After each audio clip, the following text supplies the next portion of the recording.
I'm standing here in front of a village that I've put together. It's one that I put together every year and have so much fun doing. This year took a little bit longer than usual. I kind of took my time, took about a week just doing it a little bit at a time.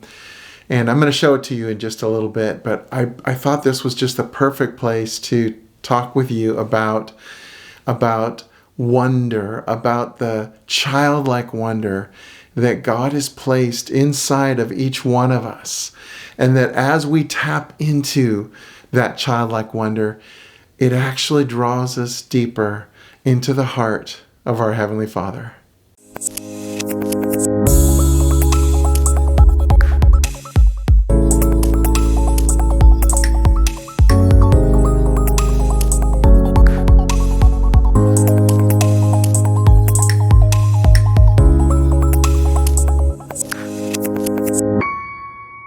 So speaking of that childlike wonder, I just thought I would start with a story and share with you about my growing up. I was the youngest of 4 kids, and every Christmas we would go to a Christmas tree farm and cut the tree down and bring it home and, string the lights and do all that together as a family. These were the lights back in the day that they were so much more rich and brilliant than the lights we have now, probably because there was LED paint over them. But they were also very hot. You couldn't touch them once they were on for very long. That's another reason why they got replaced. However, my childhood memories tell me it was something so magical. And so magical that I remember, especially when I was younger, my next sister up, Carlin, and we would get our sleeping bags out, on each side of the tree trunk and put our pillows down right underneath the tree so that we could look up and see all of those vibrant, deep, rich lights and fall asleep under the tree. Of course, later on, my parents would flick off the lights after we had fallen asleep, and there we were in the morning underneath that tree. But this is some of the childlike wonder that I'm talking about. It's one of the reasons why I do this Christmas Village every year. I have a good friend of mine, Todd, who said, Brent, if you ever think about not doing this Christmas Village, don't think about that again. You got to keep doing it. And, it's a lot of work. I've collected these things for 30 years, sometimes full sets, other times just a piece here and there. But now there's so much fun every year in reconstructing it in a different way. I never do it the same way twice. And that's the joy and the fun of it. That's the childlike wonder. And I want to talk about that. There was a time when there were people that were starting to bring children to Jesus. He was teaching and such. And some parents thought it would be a great idea to bring their children, get a blessing from Jesus. Sounds like a great idea, right? Only the problem was, some of his followers were saying, "Get away! He's a busy guy. Don't bring Jesus your children." And Jesus said, "No, I want them to come to me." He was saying, because God's kingdom is for children like this. And this is what he said. He said, "Learn this well. Unless you dramatically change your way of thinking and become teachable, and learn about heaven's kingdom realm with wide-eyed wonder of a child, you will never be able to enter in. Whoever continually humbles himself or herself to become like this gentle child is the greatest one in heaven's kingdom realm." Jesus is teaching a lesson here to all of us. There is something about entering into the heart of our extravagantly wonderful Father and all that he has in store for us, all that his kingdom realm brings, all of the joy and the deep peace that we need, all of the grace that is ours through him and through his Son, Jesus. These are all gifts that he wants us to receive as a little child. And there's a song that goes like this. It says, "May we never lose our wonder. May we never lose our wonder.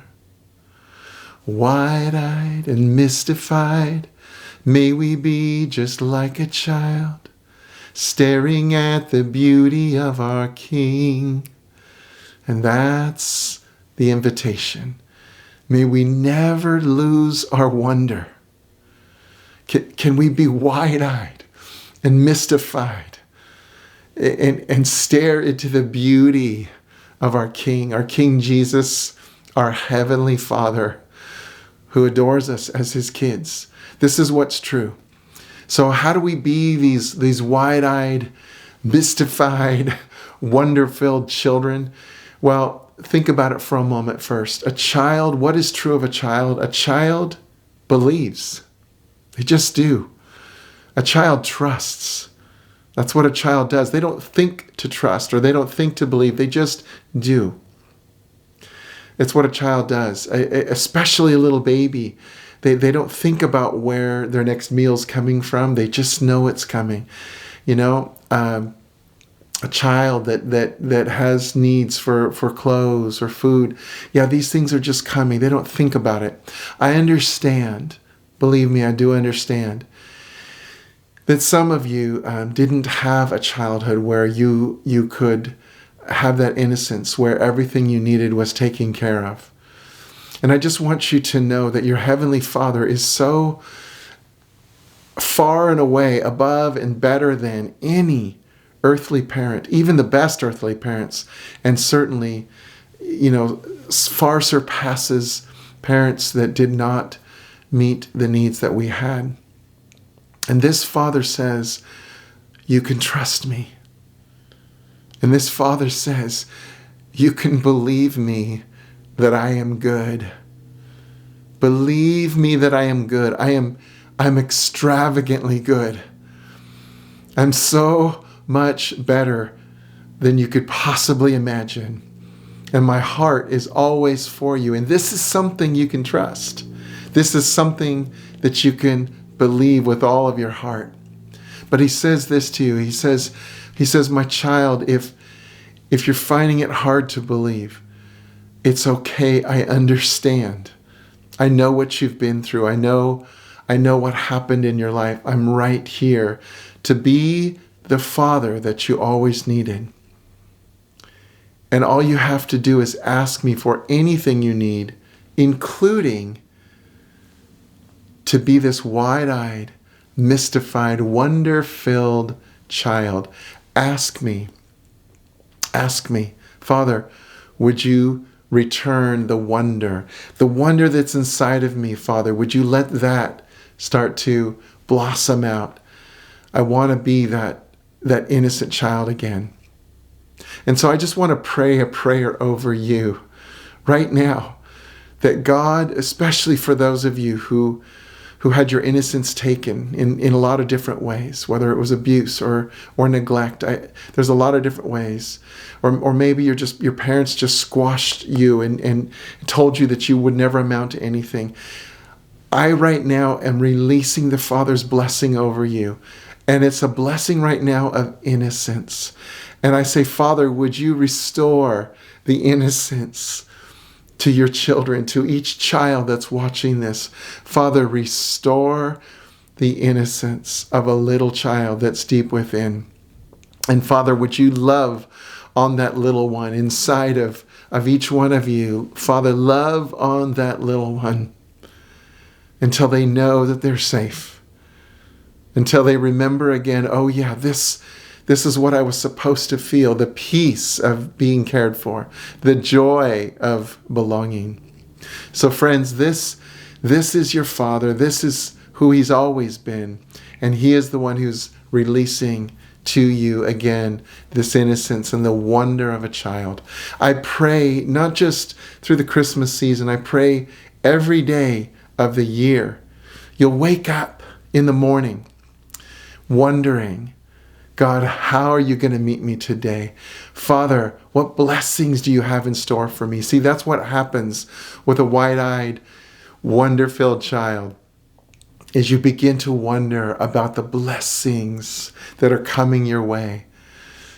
And I'm telling you, when you have those eyes of wonder that look for the blessings, you start seeing them. They've always been there.